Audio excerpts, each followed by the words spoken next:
Ukraine's actions at Hungary's Danube Refinery could trigger NATO's Article 5. Welcome to Wake Up Canada News. I'm Brad Wilder. This next article was researched and written by one of our Wake Up Canada News contributing writers.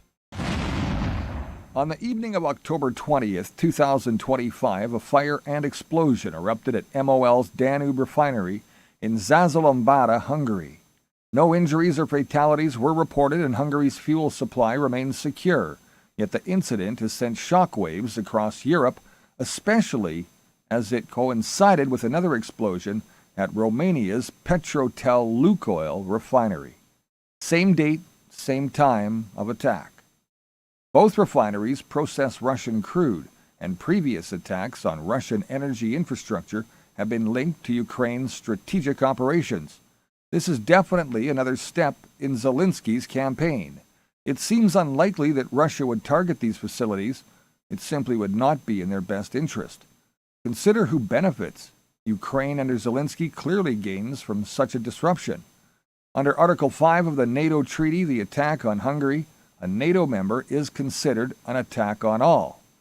This mutual defense clause was famously invoked after 9/11 in the USA.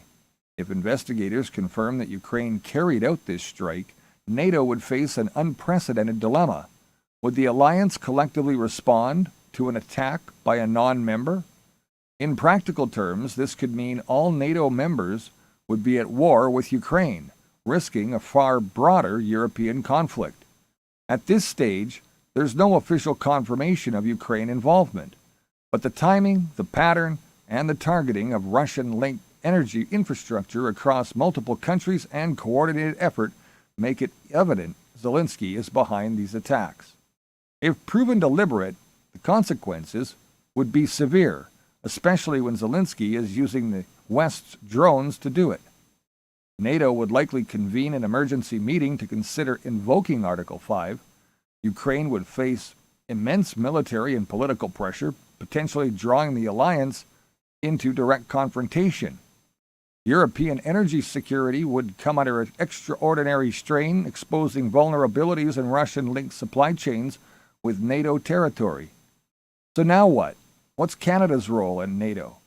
As a key member, and what, if any, committed support will be used?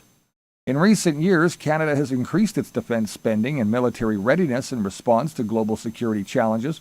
If Article 5 were invoked, Canada would be expected to participate in discussions and potential military actions depending on the consensus reaching among NATO members.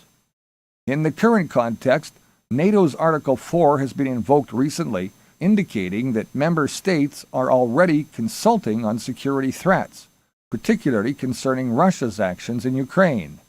While Article 5 has been invoked once, in response to the September 11th attacks, the situation remains fluid, and Canada is prepared to support its allies in the event of escalated conflict. While Ukraine's actions could theoretically trigger NATO's Article 5, any response would depend on the collective decision of all NATO members, including Canada, which is committed to defending its allies. For now, investigators are working to determine the cause of the Zázalombata explosion, yet even the possibility that a NATO member could be attacked by Ukraine with NATO missiles highlights how rapidly localized conflicts could escalate into full-scale alliance confrontations under Article 5. Thanks for watching Wake Up Canada News. Please like, share, and follow us on any of your favorite socials, including Facebook, YouTube, Rumble, X, BitChute, and our website at wakeupcanadanews.com. Till next time, remember you're the voice, and it's time to make it count. I'm Brad Wilder. I'll see you again soon.